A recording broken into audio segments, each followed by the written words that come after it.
में इसका सामने आना मतलब आर्थिक तौर पर बड़ी उपलब्धि हो सकती है भारत के लिए। 6 कोरोना मरीजों पर सफल परीक्षण किया गया है। जो खबर आ रही है, वैक्सीन के शुरुआती नतीजे सकारात्मक पाए गए हैं। पीजीआई चंडीगढ़ में 6 मरीजों को यह वैक्सीन लगाया गया और सबकी हालत बेहतर हुई। वैक्सीन के बाद भारत में वैक्सीन का सफल परीक्षण, पीजीआई चंडीगढ़ में सफल परीक्षण। क्या अब आने वाले दिनों में वैक्सीन मिलना शुरू हो जाएगा, मतलब बीमारी से बचाव का रास्ता तैयार हो जाएगा। कई ऐसी बीमारियां हैं जिनका वैक्सीन उस बीमारी से बचाव, ढाल का काम करता है। क्या वो हमें ढाल मिल गया है? पीजीआई चंडीगढ़ से इस वक्त जो खबर निकल कर आ रही है वो यही है, बहुत बड़ी खबर। 6 कोरोना मरीजों पर कोरोना के वैक्सीन का सफल परीक्षण किया गया है। नतीजे सफल रहे हैं, शुरुआती नतीजे सफल रहे हैं। एक ट्रायल का प्रोसेस होता है जिसको फॉलो करना होता है और किया जा रहा है। आपको बताएं, 3 दर्जन के करीब दुनिया की बड़ी से बड़ी कंपनियां लगी हुई हैं, सरकारी संस्थान लगे हुए,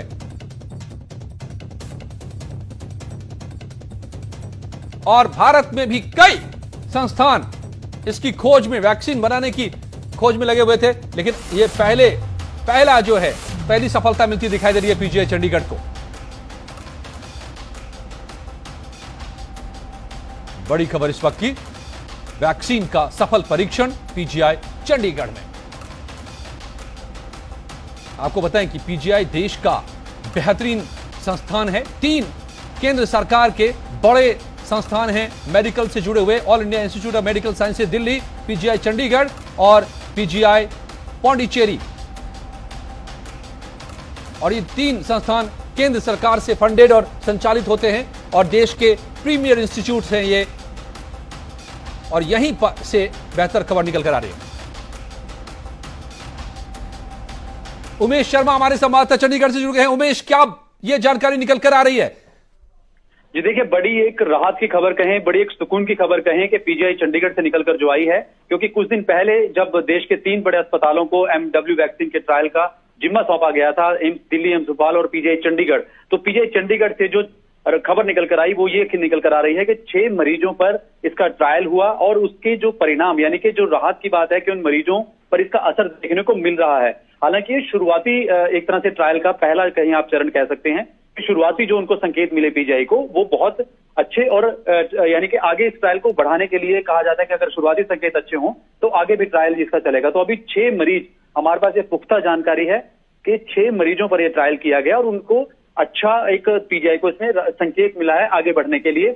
और इसमें एक बात और ऐड मैं करना चाहूंगा कि ये, क्योंकि जो वैक्सीन है ये बेसिकली इम्यून बूस्टर है और क्रिटिकल पेशेंट को दी जाती है, क्योंकि वायरस से अगर आप लड़ेंगे तो इम्यून को बूस्ट करना है। तो ये शुरुआती जो हमें जानकारी मिली कि 6 मरीजों पर इसका भी ट्रायल किया गया और नतीजे जो है वो सकारात्मक रहे हैं। जी, तो क्या आगे इसका रास्ता क्या है?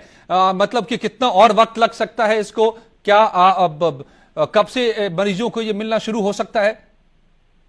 जी देखिए, क्योंकि अभी जब ये ट्रायल शुरू हुआ और खासकर क्योंकि पेशेंट की इसमें कंसेंट चाहिए होती है, अगर पेशेंट कंसेंट देने की हालत में नहीं होता तो उसके अटेंडेंट से ये कंसेंट ली जाती है, यानी कि उनसे ये अनुमति ली जाती है। तो फिलहाल जिन 6 मरीजों को पर ये किया गया है, अब आगे किस तरह से बढ़ा जाएगा, क्योंकि आगे जब पहली संकेत आपको अच्छा मिला तो नेचुरली इस चीज को आगे वो कंसिडर करेगा। मुझे लगता है कुछ दिनों तक शायद पीजीआई ऑफिशियल ही सरकार की उसकी जानकारी में आकर अगर इसे बड़ी घोषणा भी करना चाहें तो वो कर सकते हैं, लेकिन अभी इसका अभी शुरुआती चरण है। तो आगे पीजीआई मुझे लगता है अभी और इस पर ट्रायल पर काम करेगा और कुछ और मरीजों को देगा, और जैसे जैसे उनको परिणाम मिलते जाएंगे शायद एक डाटा इकट्ठा करके शायद तब वो एक ऑफिशियली इस पर आगे बात करेंगे। एक पूरा प्रोटोकॉल होता है किसी भी वैक्सीन को, पहली बार परीक्षण का पूरा प्रोटोकॉल होता है और उन कई चरणों से गुजरना होता है और उसके बाद ही उसे आमतौर पर इस्तेमाल के लिए बाजार में उपलब्ध कराया जाता है। तो ये देखना होगा कि उस प्रोटोकॉल में कब कहां से निकल कर ये कब तक आ पाता है सामने। लेकिन इस वक्त शुरुआती नतीजे सकारात्मक है।